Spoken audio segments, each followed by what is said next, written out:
এখন আমি বললাম যে এটা হাঁস ভালো, আপনি পালেন, খালি আপনি কোটিপতি হবেন, কখনো না।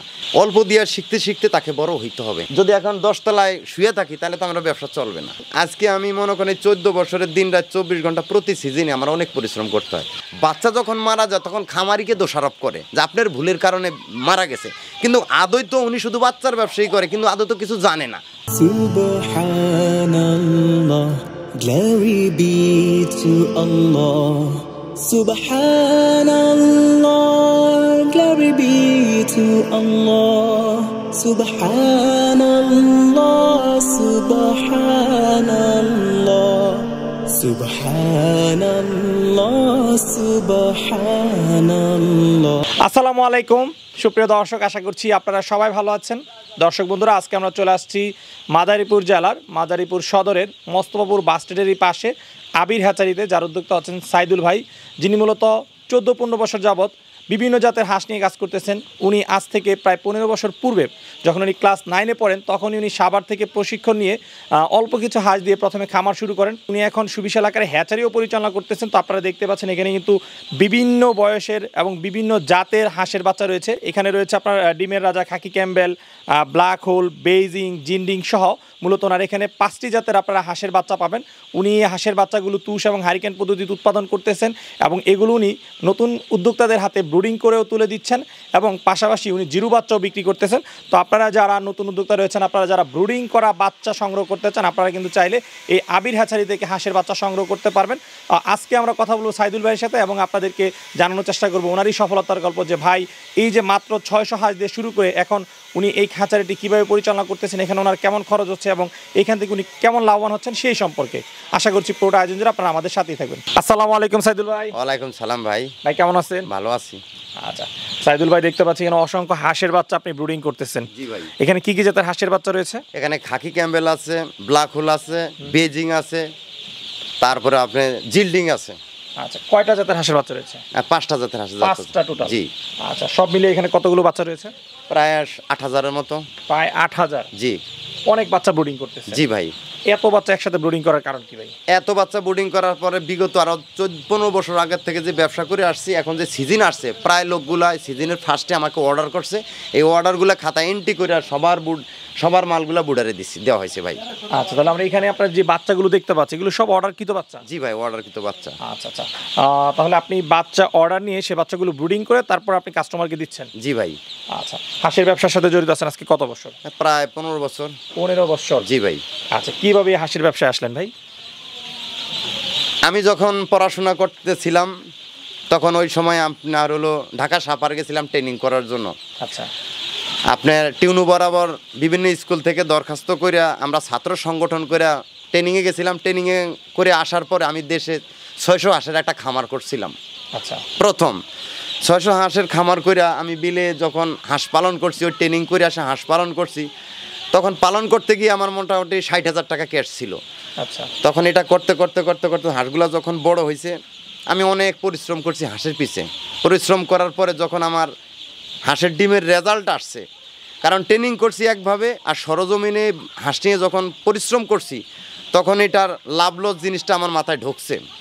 ঢোকার পরে অনেকেই মনে করেন এই হাঁসের বাচ্চার জন্য কথা বলতো লাগছে। আরে ধীরে ধীরে এই হাঁসের ডিম থেকে মনে করেন আমি আস্তে ফুটানোর অপশনে চলে গেছি। আচ্ছা। ফুটানোর অপশনে চলে যায় একজন করে দিতে দিতে আস্তে আস্তে প্রচলিত হয়ে গেছে ভাই সারা বাংলাদেশে।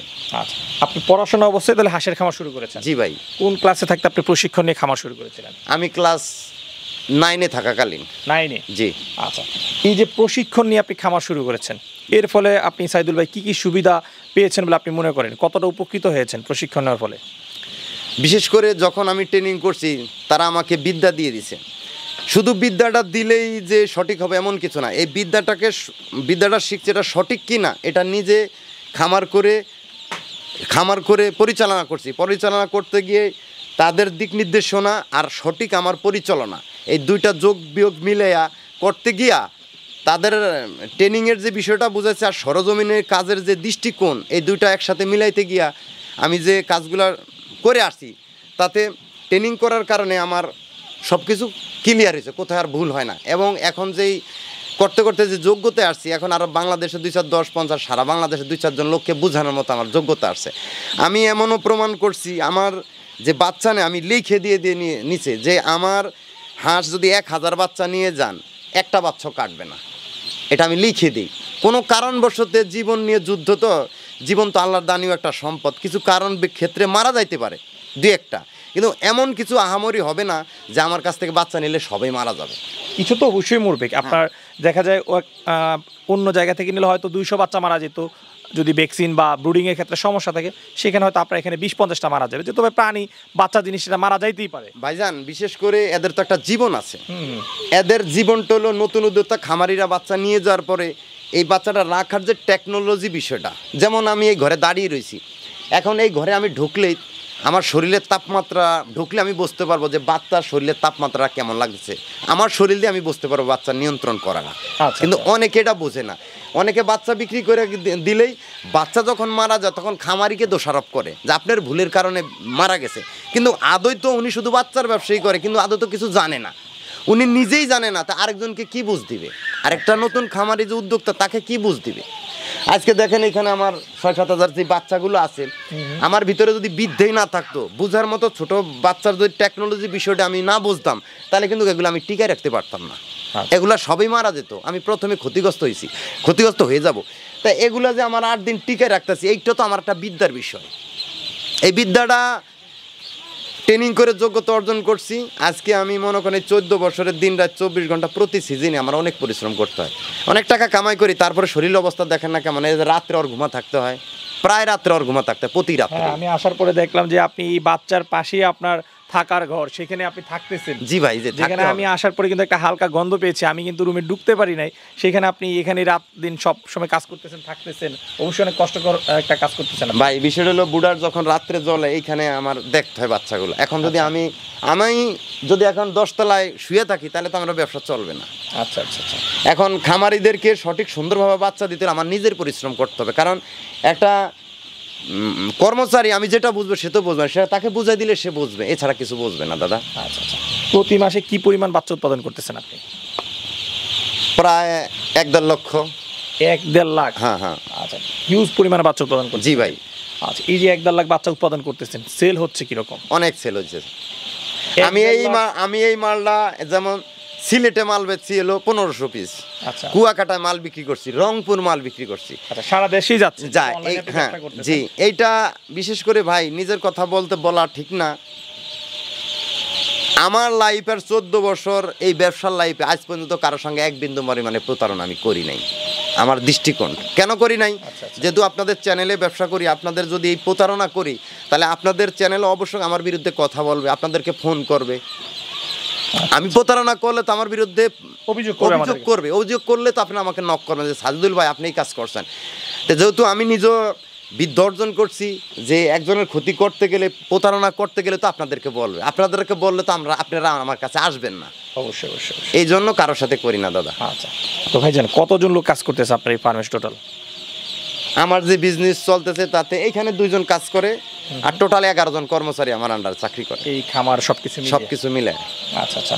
খরচ টরচ বাদ দিয়ে প্রতি মাসে এই যে আপনি 1 থেকে 1.5 লাখ হাঁসের বাচ্চা বিক্রি করতেছেন, কেমন প্রফিট থাকতেছে? বিশেষ করে থাকে ভালোই ভাই। ঘটনা হয়েছে এটার সেক্টরের সঙ্গে কয়েকটা সেক্টর আর মিলানো আছে, তো ঘুরেই গাড়াই, তবে লস নেই আর কি। তো সাইদুল ভাই, আপনি যে বললেন যে ব্যবসায় শুধু লাভ হচ্ছে, ব্যবসা কিন্তু লাভের পাশাপাশি লসও হয়, যেহেতু আপনি 14-15 বছর যাবত এই ব্যবসাটা করতেছেন, কখনো কি কোনো বড় ধরনের লসের সম্মুখীন হয়েছেন কিনা? জি না ভাই, আমি তেমন বড় ধরনের লসের সম্মুখীন হই না। এই কারণে আমি এটার প্রতি অনেক অ্যাক্টিভ। আচ্ছা, অনেক কষ্ট করি, অনেক মনোযোগী দিই। আচ্ছা, মানে বিজনেস সে যে কারণে হোক, যদি সঠিক গুরুত্ব দেয়, মনোযোগী থাকে, আমি মনে করি সে লস হবে না। এখন যদি এই যে এইখানে যে মনোযোগের যে বিষয়বস্তুটা, এখানে যদি আমি সেইভাবে খেয়াল না রাখি তাহলে আমার লস অবশ্যই আসবে। আচ্ছা আচ্ছা।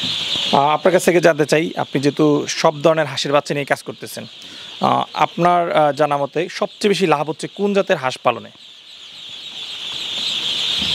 পূর্বের থেকে যেহেতু খাকি ক্যাম্বেল হাঁসটাই প্রচলিত হয়ে আসছে, খাকি ক্যাম্বেল হাঁসটাই লাভের অংশ বেশি আসতেছে, কারণ বাচ্চার দামটা একটু কম, ডিমের পার্সেন্ট একই আসে। আচ্ছা আচ্ছা। এই জন্য খাকি ক্যাম্বেল হাঁসের লাভ বেশি আসতেছে। তুলনামূলক যদি রোগবালাইয়ের বিষয়ে জানতে চাই।